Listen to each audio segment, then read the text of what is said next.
I think we all know that making videos is really easy and probably more fun when you're working with a team of other people, but often that's not always the case. Sometimes you have to film yourself, and that can be quite the challenge. Of course, people have embraced this technique in vlogging, which is sort of what I'm doing right now, just talking into a camera. But there are other times where you might want to film yourself doing something else well, you don't really have the time, effort, or energy to focus on the actual recording. So I want to share a few of the different techniques that I use to film myself when I'm filming. I like to capture that behind the scenes content, but it's not always convenient to pull out an entire camera while I also have a camera and I'm trying to film myself while I'm filming something else. It's really not all that great for me or the person I'm filming. It's just not a good look. And there are better ways to do it that don't involve the classic vlog style. If you want to film yourself and you like the vlog style, totally fine. Get a camera with good autofocus and a screen that flips around. Most cameras these days make it pretty easy to film yourself in that style. But I want to share some other tools and techniques that you might not be as familiar with. The first way I like to film myself while I'm working is with that classic POV, point of view shot. You can do this a few different ways, and I found one that works really well for me, but you might prefer something else.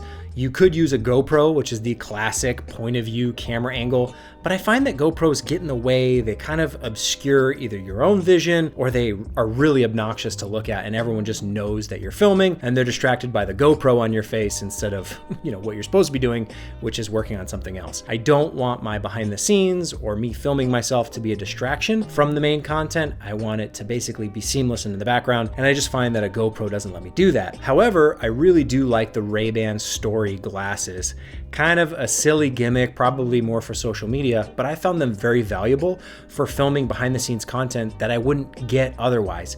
Yes, you could take out your phone and film what you're doing, but again, that takes up a hand that I'm usually using for something else, probably holding a camera, and I like the glasses sit right on my face and get my exact point of view. I did opt for the transition lenses so I could use them indoors and out. I have sunglasses outside and just clear lenses inside, and for the most part, people don't really notice because glasses are so common, and usually they're not looking exactly to see, okay, is he filming right now? Is there a camera? What's going on? Of course, I'm not trying to keep it a secret. It's not something I'm trying to hide, but it does make the process of filming myself and getting my own point of view really, really easy and basically seamless with whatever I'm doing. You could use this for family moments, friend moments, work moments.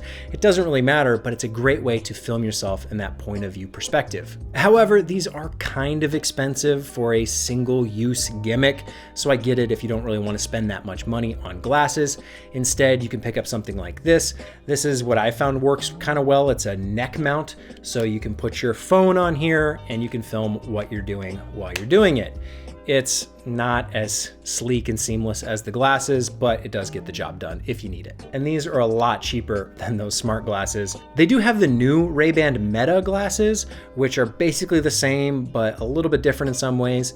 The new ones film in a 3:4 aspect ratio, so it's a little bit taller, where the original Ray-Ban Stories film in more of a square aspect ratio.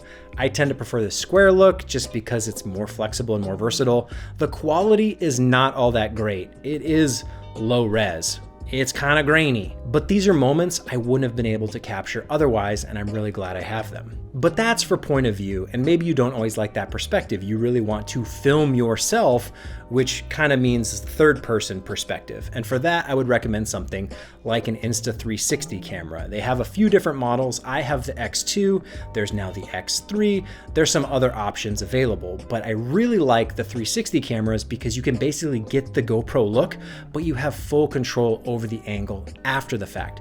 You can point the camera exactly where you want it to go, and it'll hide the selfie stick. So if you have a camera hanging off your shoulder, over your back, off your hat, however you want to rig it, you have a camera that can film third person without having another person there, and you can sort of do it yourself. This is a little bit more obtrusive than the smart glasses, but I think it actually works to capture that perspective of another person in the room looking at you doing what you're doing. So if you want to film yourself and have that look without having another person there, get something like those Insta360 cameras. Of course, there's other manufacturers of 360 cameras and they come in all shapes, sizes, and prices. So really find one that works with your budget. I just personally prefer the Insta360s because I know that the software works and that they work well for the job. Of course, they aren't amazing resolution or perfect dynamic range or anything like that, but again, they capture moments that otherwise would be forgotten or missed or basically impossible to get otherwise. They're very popular in the world of action sports, but I find them very useful for getting those moments that I like to capture behind the scenes of what I'm doing that just wouldn't be the same if I was trying to vlog it with a handheld camera. The third method I like to use is not appropriate in all scenarios, but it's using a drone. Most drones these days have some kind of follow feature, so you're able to fly a drone, track your movement, and for the most part, it should stay with you.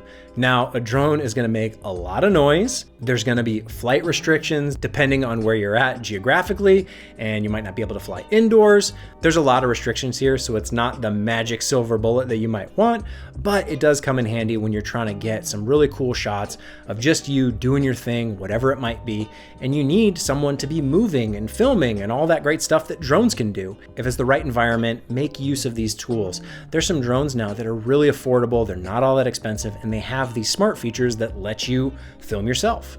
And of course, there's those classic tools like filming a vlog or filming with your phone that do work, but I find these methods to be really distracting for the people around me. They're great if that's what I'm focused on and I'm kind of isolated from the world around, but it's really kind of awkward to film yourself vlog style or with your smartphone while you're doing something else. It never looks right, it never feels right for the people who are there, so I like to leave that stuff for when I'm just by myself and there's no one else to bother. I have picked up a few accessories over the years and trying to find ways to film myself. One of them is a point of view helmet, which works great, honestly, if you want to have that bigger camera, higher quality footage from a perspective that's basically right in front of your face. So there's some helmets that you can get that will allow you to attach whatever camera you want to get that point of view shot, as well as some cool chest mounts that are basically a snorri cam, which is a kind of a arm that sticks off of the chest mount and points back at you. I've also used that to film myself, which is another way to use any camera to film yourself. These accessories are kind of big and kind of bulky and not great for everyday use, but again, if it's a project where I'm working on it by myself and I want to film myself, there are tools that do come in handy. But overall, the tools I use all the time are those Ray-Ban glasses. I'm hopeful that we'll get some more smart camera glasses that work well. There are some other options out there on the market, but I just don't find them all that reliable. The Ray-Ban ones with Meta do tend to work the best, and the app just kind of does what you need it to do. Again, it's kind of expensive and there are cheaper options if you can make them work, but I've never really had that much success. And I do really like those Insta360 cameras. They take some work in post-processing to get exactly the angle you want, and so it's a little bit extra time that's not always that efficient, but in the moments where I want that angle and I can't really get it otherwise, they work great. And again, being able to hide that selfie stick is a really nice touch. And it's funny, I haven't really found much else that works quite as well over the last 15 years. You'd think with YouTube and content creation, filming yourself would be easy, and it sort of is, but if you're like me, I think you understand that feeling of I'm trying to do something else, but I want to capture what I'm doing while I do it, and that's kind of hard and kind of difficult and kind of awkward to do if you don't have the right tools. So check out some of these, I'll put links to them in the description, and let me know if you have some special tool or technique that you like to use. Maybe it's something I missed, let me know in the comments, I'd love to hear it.